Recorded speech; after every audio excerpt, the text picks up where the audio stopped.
ड्रामे की next episode में आप लोग देखेंगे कि किस तरह से अलमास अपने ही बेटे आसिम और नेहा के रिश्ते के दरमियान शक का बीज बोने की कोशिश कर रही है, क्योंकि वो तो पहले से ही चाहती थी कि आसिम किसी भी तरीके से नेहा का आशिक ना हो और वो अपनी बीवी का शोहर ही ना होकर रह जाए, बल्कि वो मेरा बेटा रहे और वो तमाम तर मेरी बातें ही मानता रहे।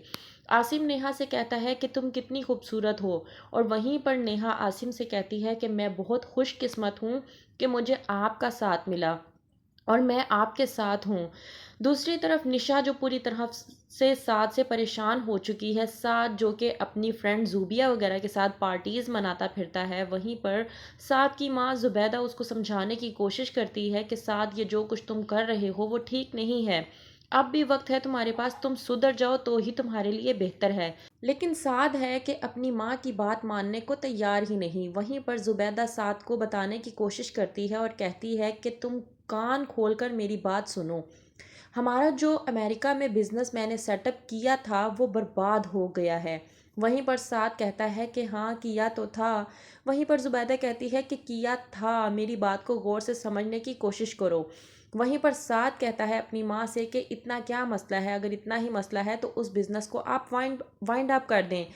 वहीं पर जुबैदा कहती है साद से कि मैंने इतनी मेहनत और इतनी लगन उस बिज़नेस पर इसलिए नहीं लगाई थी कि एक दिन जाकर उस बिज़नेस को मैं वाइंड अप कर दूं।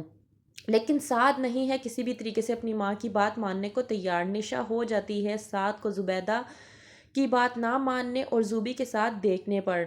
लेकिन साद के सर पे जूं तक नहीं रेंगती, उसको तो किसी भी किस्म की बात का कोई फ़र्क नहीं है। उल्टा निशा को ही साद से माफ़ियाँ मांगनी पड़ती हैं और निशा साद से कहती है कि मैं आपसे माफ़ी मांगती हूँ, मुझसे गलती हो गई।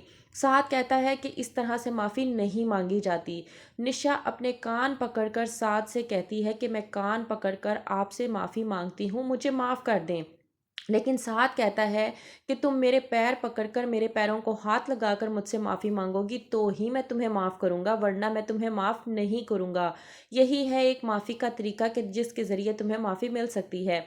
दूसरी तरफ अलमास जो कि अपने पार्लर के बाहर की सीसीटीवी फुटेज चेक कर रही होती है, वहाँ पे उसे एक लड़की का बैकग्राउंड नज़र आता है जिसमें वो देखकर चौंक जाती है और कहती है कि इस लड़की ने तो वही आउटफिट पहन रखा है जो नेहा ने 2 दिन पहना हुआ था, लेकिन ये किसी लड़के के साथ है। आखिर कौन है ये लड़का? वो बात जानने की कोशिश भी नहीं करती और वीडियो क्लिप लेकर आसिम के पास चली जाती है।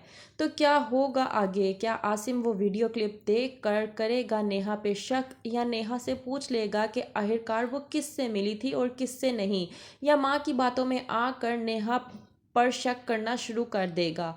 क्या होगा आगे? देखने के लिए देखते रहिए ड्रामा सीरियल दाव।